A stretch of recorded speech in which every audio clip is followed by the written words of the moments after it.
Leadership family. Hey. What's up, guys? Welcome to another Restoring the Breach podcast. I'm your host, Greg, And I'm Cachet, where we specialize in unlocking the leader inside of you. Now, today, we Got a good one. we got to lead with a precursor. If you follow TC, you know there's an acronym HOT, humble, open, and transparent. And today, we're going to be very, very hot. Yes. We're going to invite you guys. I feel like we're hot most times. We are. But this is a little hotter than usual. Yeah, we're going to dive into a space that, we've talked about and we've shared it with some very select folks. But we're going to invite you, our Restoring the Breach family, into our journey. Yes. Okay? Yeah. And so today's topic is titled Healing Through Forgiveness. Now, it's huge. We have a story that goes with that. So we always tell people, couples in particular, what advice that we get from our mentors when we were dating and we knew we were kind of leading into getting married. And they told us that you should tell each other everything. Everything. That there shouldn't be anything at all that you withhold from each other. And I say that now with as long as it's not like a surprise for them or something like that. But as far as you personally, who you are, you should always share. I think that that's a big part in the start of a relationship, because you don't want to start out in relationships with secrets. And we followed that. Yeah. Except for one thing. Yeah. Do you want to start the story, or do I want to start the story? Oh man, maybe I'll start it because I start it from me getting it? You can. Okay. I'm the responsible party here. Yeah. Okay. So Greg and I started dating in March. We got engaged in March. This is 2008. And 2008 for you politically correct folks. Sorry. 2008. Yeah. And we got married in 2009. Well, I'd say what? A year into. Was it about a year? Yep. About a year into it, I got an inbox from a guy who I did not know. And he said, your husband isn't who you think he is. And he started telling me all these different things. He cheated with my girlfriend. There were pictures exchanged. Do you know what I mean by pictures? And was on that? I didn't know you was going that deep. You said hot. Where? And they had a intimate relationship. Well, as a woman, there's a thing they say is intuition. It was weird that I felt like it was probably true. I didn't know how to explain it because I didn't. I would have never ever expected that from Greg, but I felt like there was some truth to it. I did not respond to the guy, but I just waited for Greg to get home from work. And when he came home, I confronted him. And he confessed that it was true. Now, this had happened before we got married. So, like I said, we started dating in March 2008. He went back to school because he was still finishing up his degree. He went back to school in the summer, August to the fall semester. And that was around the time that it happened, but we were engaged. And we went through a lot once that happened. And, Greg had said that, he felt like that he should have told me. Yeah. Well, yeah. This is where I dive in. Okay. All right, okay. She explained it very nicely. I did. When I come home from work. All right. And, it's not your normal greeting. I could already see something in her face, but immediately she asks, did I cheat on her? And it was almost like, and it really was. It was the Holy Spirit that would not allow me to lie. Yeah. Like it just came out. Yeah. Yeah. And but not like yes. No, it was like no. Yes. It wasn't a nonchalant confession. No. It was a heartbreaking confession, and it was a very, very trying time for us. Yeah. And the reason that we really wanted to talk about this today is because we know that in relationship, number one, my wife already laid down the groundwork that communication is key. Yeah. But we also know that forgiveness is key. Yeah. Because you have two people coming into a relationship with your own insecurities, your own mistakes and flaws, and nobody's perfect. but it doesn't excuse behavior. Mm-hmm. But you have to understand that when you have two people coming together who are imperfect, you got to know how to work this thing called marriage. Yeah. It's not for the weak. It's not for the You faint of didn't. He heart. didn't know if I would stay with him. No. I remember that, like, because you felt like, well, you know, if I cheated on you, then you can leave. Yeah. And there was some dispute about that with friends, because people tried to downgrade it. Oh, well, you were not married at the time and all of that, but it did not change. It was our engagement period. Yeah, it didn't change the hurt that it caused. Yeah. And it didn't change the fact that it had happened at all. And anybody who knows him, everybody looks at Greg like he really is a great guy, a man of God. So I just never expected. I was more shocked because I didn't expect it from him. And so I feel like it really like shattered me because I did not. I dated a lot of different guys. It doesn't ever feel good to be cheated on, but not only is it not a picture that you have for yourself for the person who's going to marry you, who wants to marry you, but it also, I just didn't expect it from him. And so we went through a lot of different things. We went through I didn't really, I trying to just move past it. That did not work. No. Um, and let's give them the time frame. Yeah. It took 10 years. Yeah. Now, we've been married about to be 13. 13 years. Yeah. And it took 10 years for the full restoration to happen. And we want to unpack that a little bit today. What that restoration process looks like. And I got to go back to the first point that Shay pointed out, that how nonchalantly people address cheating in that engagement period because you don't have a ring. Now, we know we talk about you don't get privileges, certain privileges unmarried that you do when you're married. Yeah. However, it's still a relationship. And when you are committing yourself to somebody, there's still heartbreak. We're still human beings. Yeah. And when that devastation is caused, how many of us have walked around with holes in our heart because of teenage relationships? And we've brought the brokenness, the hurt, the pain into marriage because of something that happened when we were 15, 16, maybe even younger. But that was a devastating blow to our relationship. What you guys listen to right now, these 3 seasons of our podcast so far, Lord willing, a whole lot more, it wouldn't be today. Yeah. We wouldn't have the 5 beautiful babies that we had along this journey.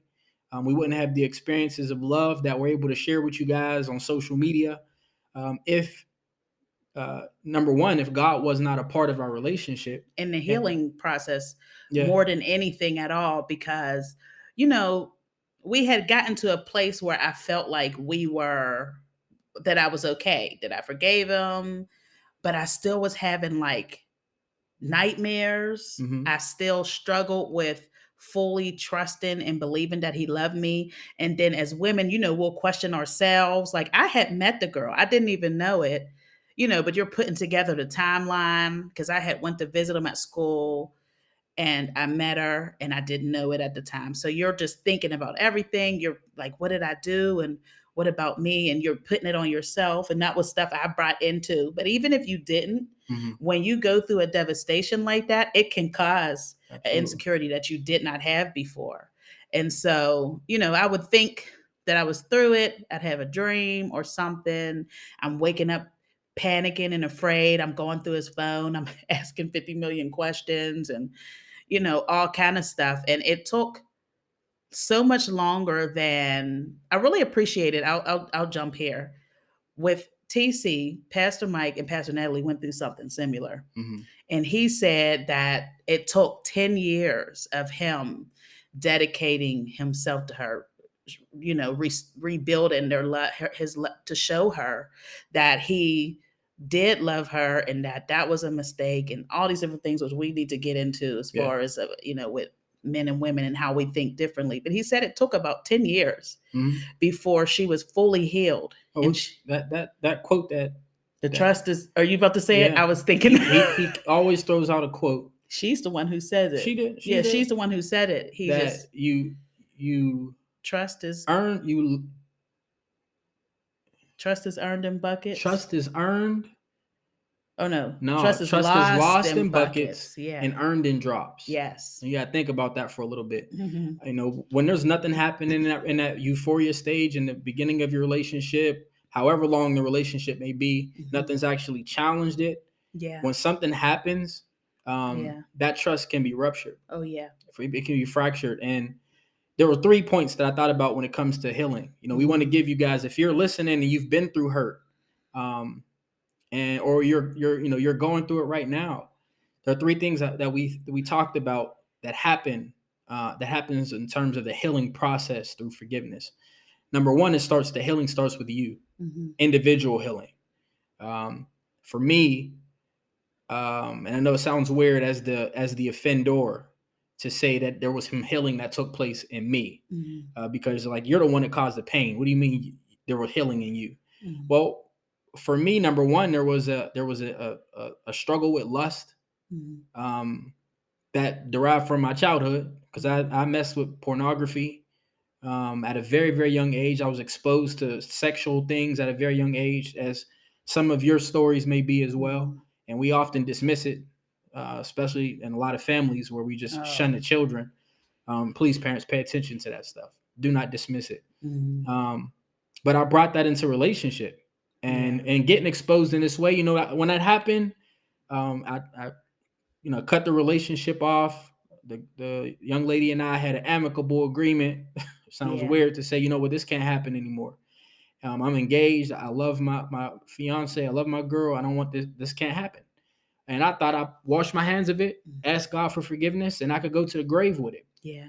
And he knew, because God's omnipotent and he knows all things, that where he wants to take us to, that couldn't stay under the rug. Yeah. And so, as devastating as it is, but as beautiful as God is in knowing what needs to happen, he exposed me. And that forced me to expose my own struggles. And that healing started taking place in me. Yeah. The second point that healing takes place is relational. For you men or ladies, if you're the one who causes that pain and you guys are working through relationship, you have to give the person time to heal. And I know that sounds easier said than done, because you may get to a place where you feel like, I've done enough. You should be over this. Or don't you understand that I'm proving my love to you? I said sorry a million times. You have to allow them to go through that process. And the Bible says love covers a multitude of sin. That's as plainly said as it can be. I had to continue to love my wife, continue to try to show her that I appreciate her, to show her that she can trust me. Let her go through the phone. Ain't no secret passwords to social media accounts. You can do whatever you want. You know what I mean? I'm sitting next to you. I'm not in the corner holding my phone to myself. Yeah. We have conversations. I had to deal with her waking up in cold sweats, having dreams of me cheating on her again, and frustrated with that. Why does she keep dreaming about this? I'm the insecurities. I've had moments. I didn't get this. Believe me, over that 10 years time, I didn't get it all right. I failed in terms of accepting her hurt. Yeah. But being able to love her and recognize that I got to continue to show her I love her. That process got restored. Yeah, it did. And then in the third area of healing, through forgiveness, is your perception of others. You know, I could have a conversation with men, or talk to people who've gone through this process and understand where they're at. It also makes sense to me how you can really on the inside love somebody but still make bad mistakes. Yeah. And she sat I could not understand that. Yeah, I couldn't understand it. I would ask, like, how, if you're saying that you love me, you always have loved me, then how could you do that to me? And I never could understand the explanation. Yeah. You know, it was hard because for women, we look at love a certain kind of way. And for men, my friend said it actually earlier today, there's a compartmentalizing thing. Yeah. And for some guys, it does not take away from the love that they have for you versus the struggle that they have. And it's hard to it's weird to explain now, because I feel like that I know if I was listening from the outside, that I would say, oh, I would have left, or but you had to have walked through this journey to fully understand how we got to this place, and it really was God. Yeah.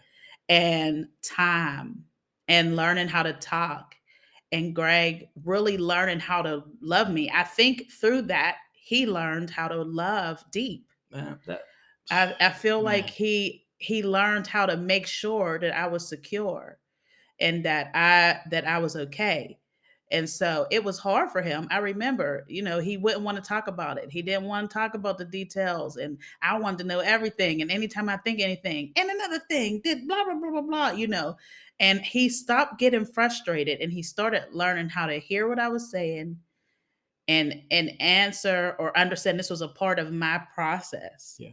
And so, I remember there was a time coming towards the end of it where God had sent a man of God to us, to me in particular, a prophet, and he said, "You have to forgive for you guys to get where you need to, where God's taking y'all." In a Walmart parking lot. And the thing is, I didn't know what he was talking about. I'm like, Yeah. I don't have nobody I'm not forgetting, because again, it had been years, and you think that it's gone, but then something creeps up. And then you think that it's gone, and then you'll get triggered again. And it goes from really small increments to like large spaces where you're like, oh, it's good. Like I've said, and I mean, it is true that our marriage has been good. And so I was like, no, we're okay. But then something would creep up and like, man, bring this thing. Mm-hmm. And I didn't know I was like, what is God talking about? The thing is, I felt the presence of God. I knew it was God who was speaking through him. I did not know who God was talking. I'm like, who is God talking about that I need to forgive? I don't have no. And we were walking through Walmart, and I remember God showed me that I needed to fully forgive you. Mm. And I didn't know what to do with that. You get a little irritated, like, God, first of all, but I knew it was you. And then I feel like, so I'm trying to walk through it, understand it. All right, God, I feel like it's over, but God knows the depth of our heart. And there was still a few more years of that process. And there was. That wasn't the 10th year. No, when it finally happened, it came out of nowhere. It really felt like it came out of nowhere, where I could talk about it and it didn't hurt. During the pandemic, which we say was like when it first started, where we say like this was the time where our marriage grew tremendously.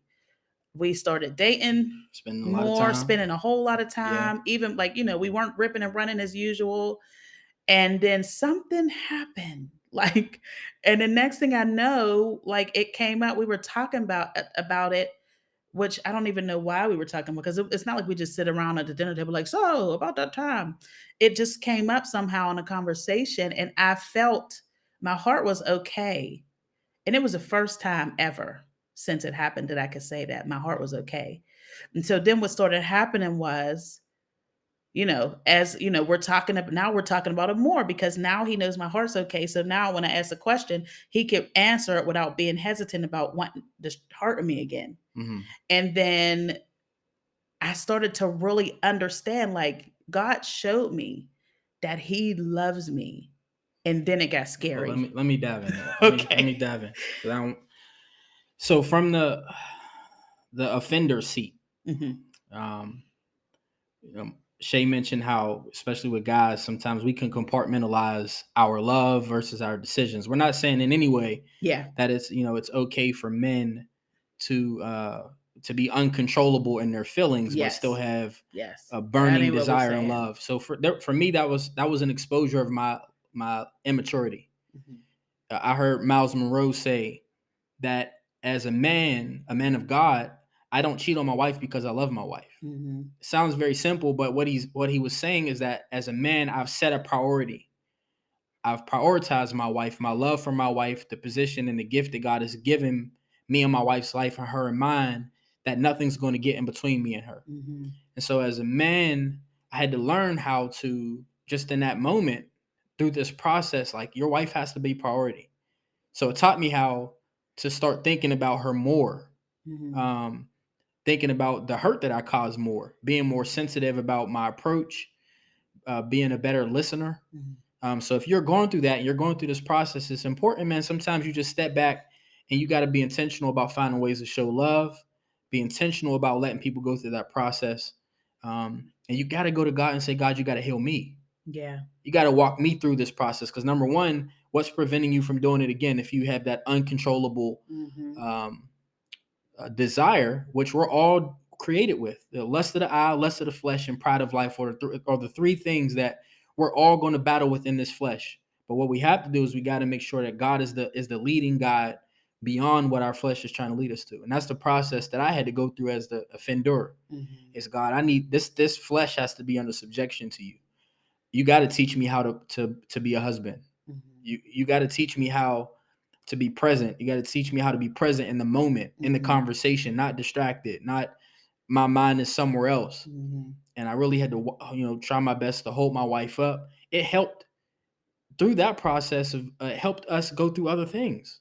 Her losing her mom, that process of being able to restore, be a conduit of restoration, allowed me to be more present in that moment. And it's something I did in another moment where I couldn't relate. I couldn't relate to losing a parent. Yeah. But I knew how to listen, and I understood that my wife was hurting and I needed to be here.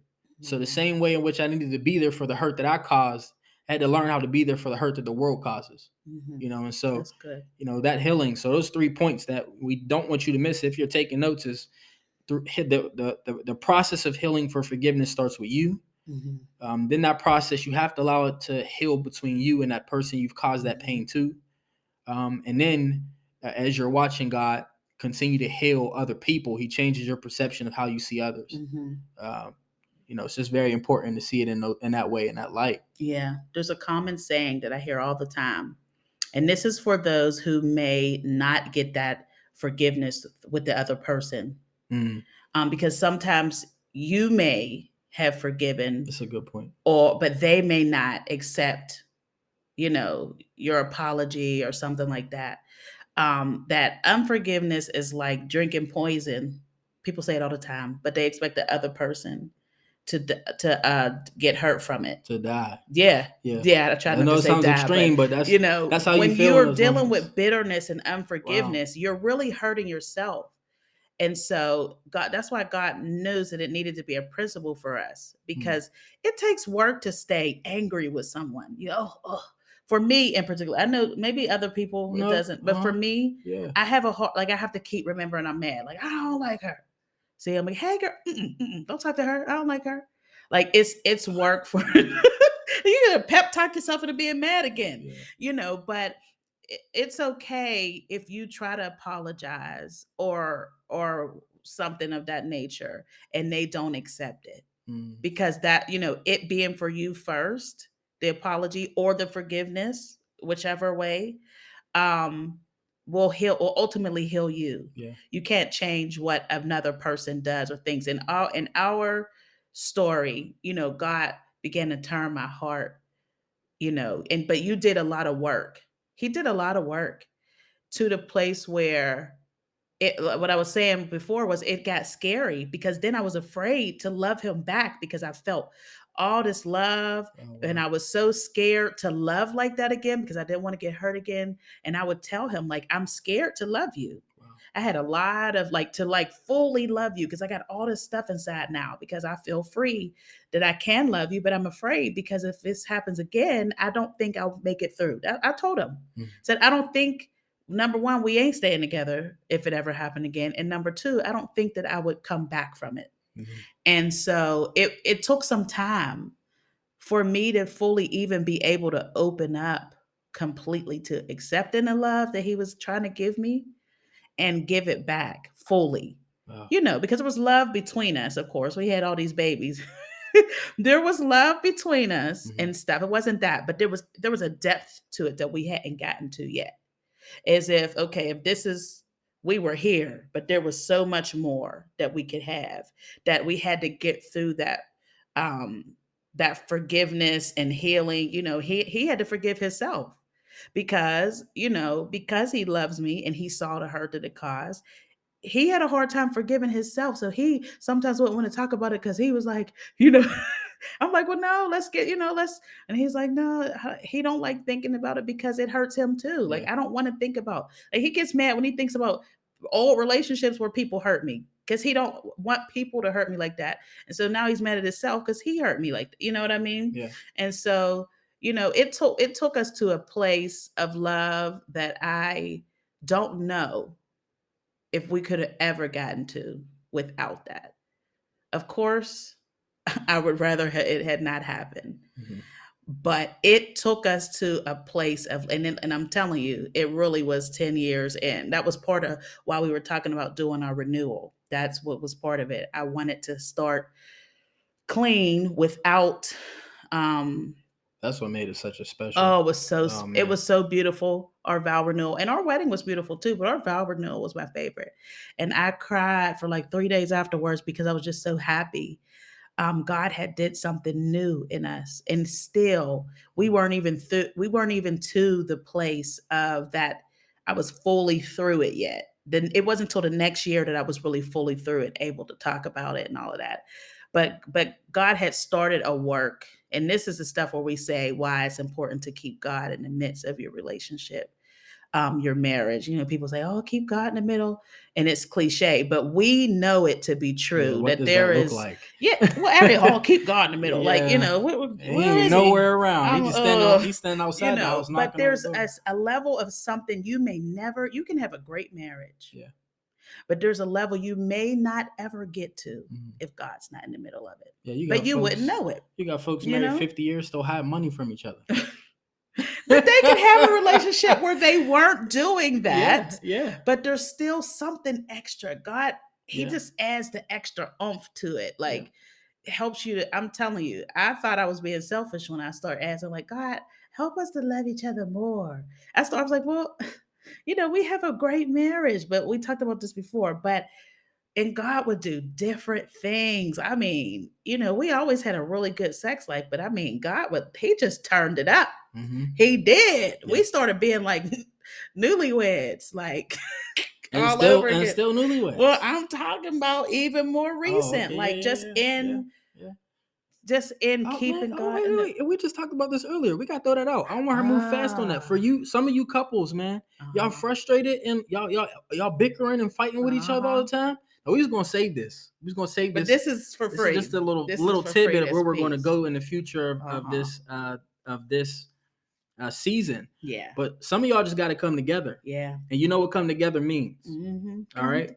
There is a reason why God designed that for our relationships, man. Mm-hmm. God has we there are moments where we're like, wait a second, What yo. is wrong? Why No. are we walking around here Over here chewing each other's head no, off? for no reason. Yeah. Oh. Yeah, and we bounce back. Literally. Yeah. You know what I mean?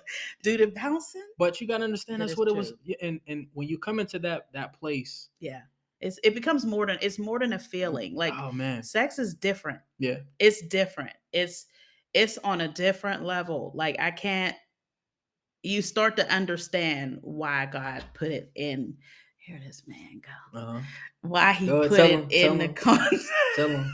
In the context, I can't take him serious, y'all. But you start to understand it, Yeah. and so you know, I when you see it, like, oh, I see why Mm-hmm. you said that you wanted this to be in its rightful place. Yeah.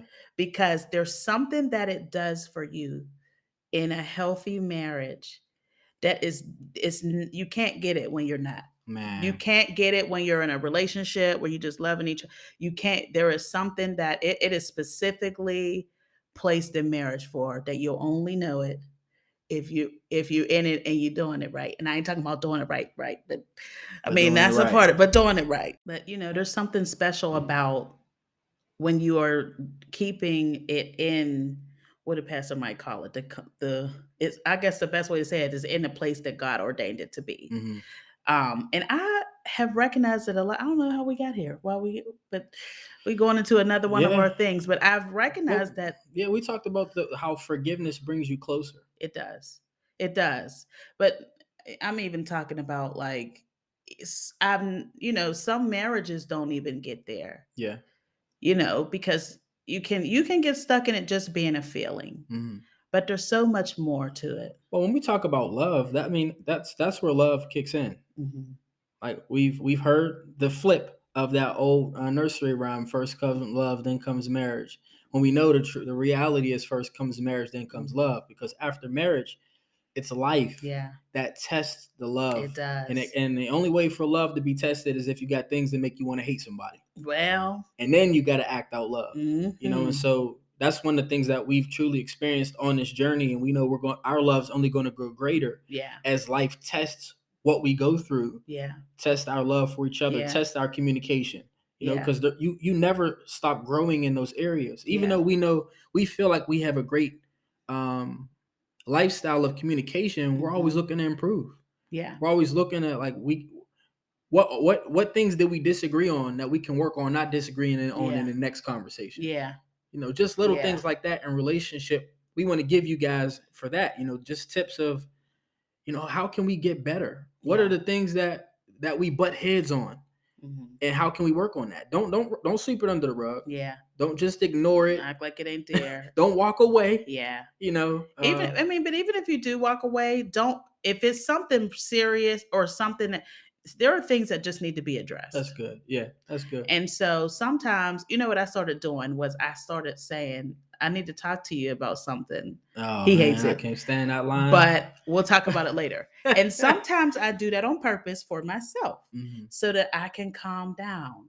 Because sometimes the other person is not going to receive it if you say it how you feel it initially. So if you really want to get to resolve, you have to be calm, because I know my husband is not going, he do not respond to, he just don't respond to that. That doesn't mean I learned to not do that. That means that I am learning not to do that. I just realized in this moment, because I didn't think about that. So you just said that. Even though I can't stand hearing it and it leaves me in a space of anxiety, it does give me a time to prepare my mind for what I'm about to walk into. So even though I don't exactly know what I'm walking into, because you don't give me no type of, you give me no tips to prepare myself. Now I'm able to walk into the room without being completely blindsided. Now I'm tiptoeing into this conversation, trying to be keen on what airs and what hat I'm supposed to put on in this conversation. What do I need to, what is it exactly? And not, but all of that, that's that communication. That's going back to the very beginning, the communication, And so we were just talking about not keeping secrets. And this was something that I told him. One of the reasons why secrets is dangerous when marriage starts. Number one, when you marry somebody, you want to marry all of them. Oh man. I want somebody to want me, all of me, flaws and all. And so did I hear John Legend in the background? All of me. I heard him. We say that, but the real truth is only part of me loves part of you, because I don't know what you actually have done. And one of the things that Greg and I always have said is we don't ever want anybody to know more about us. Somebody to walk into the room. Like there was one time, there was a guy I had messed around with when I was younger, and we ended up, we got so serious right there. When we first got married, and he knew all this stuff, but we went to, Gregory was born. We went to the Children's Museum, and he was there. And Greg knew immediately how these spidey senses wasn't right. Bro got off the elevator. We weren't in front of the elevator. We were across the room. Okay. He got off the elevator. I saw him from afar. Didn't know him from a can of paint. Never seen the man before. Never seen him. But there was like this. I recognized that there was something. There was an awkwardness between my wife standing next to me and the guy across from the room. And it wasn't like I caught her in this weird gaze. No. For a long period of time. I'm like, what is going on? I knew in that moment there's something weird here. Who is he? Yeah. That's what he said. Yeah. And then I could say, this was like on his name. And he was like, oh. So there was nothing that anybody could he says it about everybody. There's nothing that anybody could come. I say this all the time, the only secrets that I have from him are surprises or my friends. When it comes to me, there is nothing that you can tell him unless it's something insignificant that I forgot. And even then, it wouldn't, I'm sure I told him a roundabout something like that. Like, remember I told you we used to always, oh, yeah, but there's nothing that anyone could come to him and say that I haven't already told him. Our relationship is really, I can trust, you know, anything that he says, and he can trust what I say. I can't even keep, if I bump the car, man, if I put a scratch on the car. But that's how the communication was built in our marriage. And that one mistake was enough to say, we don't want anything ever coming in between us like that again. And one of the reason why we do what we do here, we know that we have an assignment. You see the saying restoring the breach, but when you really put it into context, you think about a bridge that's broken. And there are relationships, man, there are marriages, family relationships that are broken. Maybe some of you guys have even heard from church leaders, church hurt. And sometimes when that bridge is broken, there may be pieces from that old bridge that can be picked up. Maybe there's nothing left. It's been washed away. But at the end of the day, there needs to be restoration. And there can be restoration. There's always hope to restore. There, if the parties are able, if it's safe, they're willing, and it can be willing to be. I got to leave those caveats because we know in certain situations it just may not be the right safe. place. But what needs to happen is healing. Yeah. And whether that healing is you two being together or healing being you guys being separated, that process has to happen. Or the healing in you. Yeah. And that's what we want. We want to be able to provide this type of information, our experiences, our hurts, our pains, our joys, our laughs and love that you can take and say, man, how can I apply some of this in my own way? Yeah. Even in these experiences that we're sharing, you don't have to apply it the way that we did it. Our hope is that you take the principles. Yeah. The principles like communication. The principles like going to God and saying, God, heal me. Heal me the way that you know how to heal me. Yeah. Heal the relationship between myself and this person. And if that person doesn't accept it or that person has gone on to glory, I still need you to heal me. Yeah. And then change my eyes and my perspective on how I see other people. Use it as a tool to help others. Yeah. I can help men who have committed adultery in their relationship, or that have brokenness and don't know how to bounce back because I've experienced it. Yeah. My goal is to prevent somebody from going through it. Yeah. I hope I can share this so you don't have to do it. But if you have, you can bounce back. You can be the man that you're supposed to be in relationship. You can have your wife talking about how great your sex life is and your love and your desire for each other. You know what I mean? That's what the goal is. It can be that. Before we end, I want you to tell about that story. Was it a story or a post you saw about the man, the woman, and the messenger? Oh, yeah. Well, I read on social media. I think it was on Facebook. This gentleman was laying in bed with his wife. She was sound asleep, and he got a text message or a messenger message. And it was a ex coworker who was sharing her heart with him that she was interested in him. She never got a chance to say it, but she really liked him, and she would love for him and her to be in a relationship. And obviously, she knew that from the language that she knew he was, and he was married. And so his first reaction was to hurry up and close his phone because he didn't want his wife to see it. Didn't know if she could peek and see it. But then there was a moment where he looked over at her, and the thoughts that crossed his mind were, look how peaceful she looks. Look at the security that I'm able to provide her in our relationship because she trusts me. Do I want to damage that? Do I want to destroy that? Is it worth it? Is it worth it? And I thought that was such a profound moment of maturity for a man at a crossroads to make a choice. That's good, right? The Bible talks about always providing a way out. That was his moment to make a choice to say, either I'm going to entertain this and feed what might stroke my ego and make me feel good, or I'm going to stick to what I'm committed to, stick to what God has blessed me with, and not let anything step in the way. And I think that's where Miles Monroe can make that statement. I choose to love my wife. I don't walk out on my wife because I love her.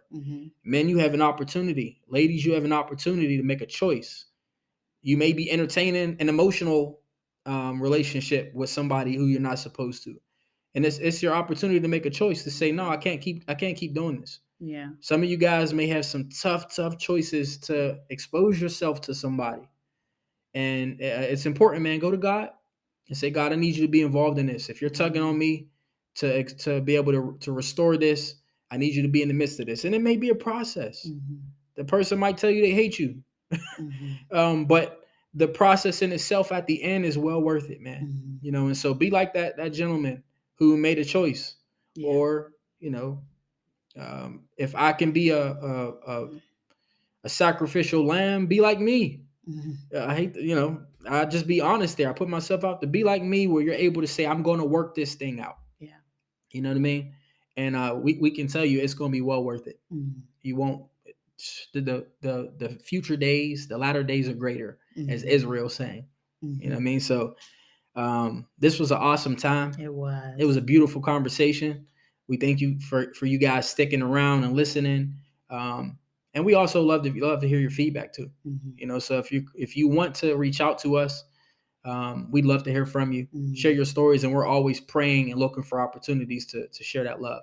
So you know what we do? We provide intentional leadership for intentional living. So take care. God bless. God bless.